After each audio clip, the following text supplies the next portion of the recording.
بسم الله الرحمن الرحيم اللهم صل على سيدنا محمد وعلى آل سيدنا محمد وبارك وسلم. We read from Hadith number 10 on the 40 Hadith of the virtues of Masjid Al-Aqsa. عن أبي أمامة رضي الله عنه أن رسول الله صلى الله عليه وسلم قال: صفوة الله من أرضه الشام وفيها صفوته من خلقه وعباده ولتدخلن الجنة من أمتي ثلة لا حساب عليهم ولا عذاب. رواه الطبراني في المعجم الكبير. Abu Umama radiallahu ta'ala anhu reports that the Messenger of Allah sallallahu alayhi wa sallam said, the chosen land of Allah subhanahu wa ta'ala is Ash-Sham.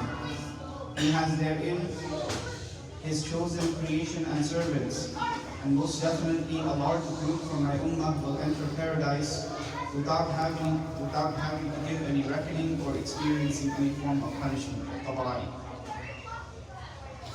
Brothers and sisters in Islam, we can see from this hadith, and also previously as we discussed in the last hadith, that the land of Ash-Sham is a very blessed land. It is the chosen land of Allah subhanahu wa ta'ala. And not only is the land blessed, and we covered what Ash-Sham covers. It's not just modern day Syria. It's the land of Palestine, Jordan, right? Lebanon. It's also Syria, parts of Iraq. There's also the Sinai region in Egypt, right? And also there's parts of Turkey that are also included in Bilad al-Sham. There is a compilation of 40 ahadith on the virtues which I mentioned on just Bilad al-Sham in and of itself. This hadith particularly shows that the Prophet ﷺ is saying not only is the land blessed, but also the inhabitants of the people in Ash-Sham, they are the chosen people as well. They are very special in the sight of Allah subhanahu wa ta'ala. Allah subhanahu wa ta'ala has given this very, very great and special virtue. And this land is a land that carries blessing from the beginning throughout times.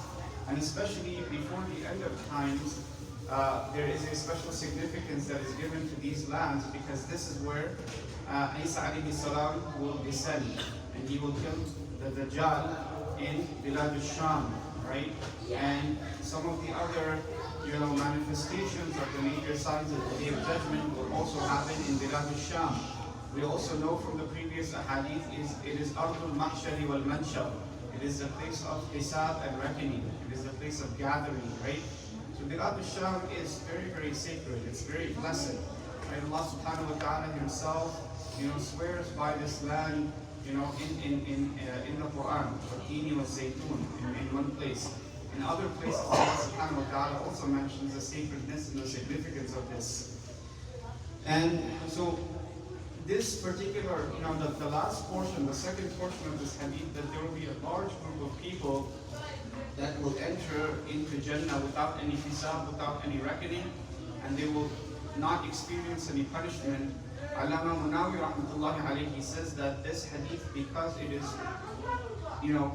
included, this statement is included in the virtues and the fada'il of the people of Ash-Sham and Bilad al-Sham, it means that there will be a great number of people that will basically be shuhada, or be such special people that will enjoy this favor and this blessing from Allah subhanahu wa ta'ala. However, there's another scholar who says that this part of the hadith is actually referring to another famous hadith that is found in Bukhari and Muslim. And the Prophet ﷺ mentioned in this hadith that there will be 70,000 people from my ummah that will enter into Jannah without any hisab, without any reckoning. So this scholar says that this part of the hadith is actually referring to that. Because once again, Bilad al-Sham is Abdul Mahshari wal Manshar, right? Because Bilad al-Sham is the place of reckoning, the place of gathering, right?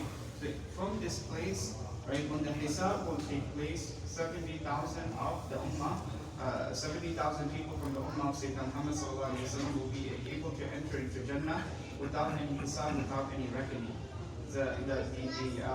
The Sahabi, subhanAllah, Ukasha bin Mihsan, radiallahu ta'ala anhu, he was present in that gathering, and the Prophet ﷺ mentioned this virtue. The Prophet ﷺ mentioned this virtue. And he asked the Prophet ﷺ, Ya Rasulullah, can you make dua that Allah makes me from amongst them. And so the Prophet ﷺ, he made dua for him and he said, Anta fihim, that you are from amongst them.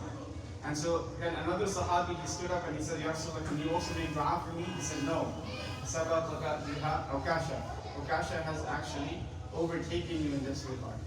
So sometimes that opportunity comes for a split second, Allahu Akbar. That person who takes benefit from it, they benefit in that way. Having said so, subhanAllah, as we know that the situation in Gaza is extremely, extremely bad right now, especially today. Allahu Akbar. The devastation is just increasing. The amount of deaths that have taken place, about 500 plus, subhanAllah. Amongst them, so many children. We're getting close to about, maybe 35, 36, maybe even 4,000 children alone. Imagine, this is something, Allahu Akbar. It brings, every time you open social media, right? And you see these children that are there, bloody children, right, that are crying, orphan children. Allahu Akbar. Sometimes it's too much to watch. And imagine if that's our case, that we can't even watch because it's so bloody and gruesome. Imagine what the actual people are going through. And yet, subhanAllah, you see the amount of sabr, the amount of patience that they have, the amount of assistance that they're giving to one another. You're thinking that, subhanAllah, the place is getting bombed, right? There's airstrikes left, right, and center. There's bullets whizzing by. You'd think that people are just going to hide, right? Rather, every one of the videos you see, people are rushing out to give aid to other people, to give nasab to other people, to help other people that are injured and wounded, and to carry out those corpses. Right? What type of courage this is? What type of care this is? Wallahi, this is something that is reminiscent of the Sahaba, right? Something that is reminiscent of the Sahaba, that they actually prefer to give comfort to other people even over their own comforts and needs. يُؤْثِرُونَ عَلَىٰ أَنفُسِهِمْ وَلَوْ كَانَ بِهِمْ خَصَاصَةٌ. Right? Allah subhanahu wa ta'ala mentions that this is a quality of a true believer of Allah subhanahu wa ta'ala, that they prefer other people over themselves. Right? I just watched a video today, subhanAllah, of a doctor and another person that, they were taking shelter. And they were saying that, there's like airstrikes left, right, and center. They're saying that, no, you have to leave this area. And as they're speaking, subhanAllah, an airstrike comes, and both of them have passed, and the camera is still on. The camera is still on. Right? This is a person that went to deliver aid. This is a person that went to go and help the wounded and the sick. Right?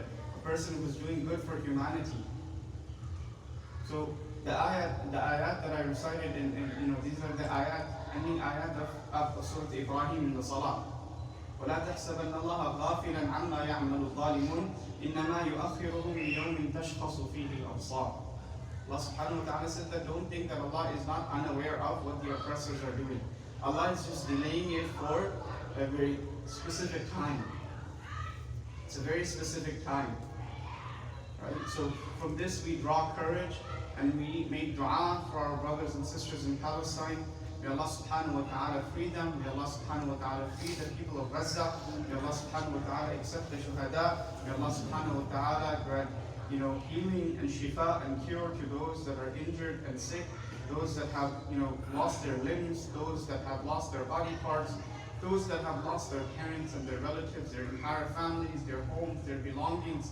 May Allah subhanahu wa ta'ala grant relief to them. May Allah subhanahu wa ta'ala save them from this calamity.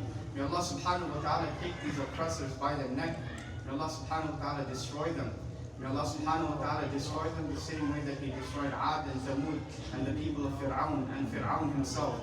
May Allah subhanahu wa ta'ala take them, to task for their oppression. And may Allah destroy them through their own oppression. If there is no hidayah for them, may Allah subhanahu wa ta'ala remove them from the face of this earth. Ameen ya Rabbal Alameen. أقول قولي هذا أستغفر الله لي ولكم ولسائر المسلمين فاستغفروه إنه هو الغفور الرحيم.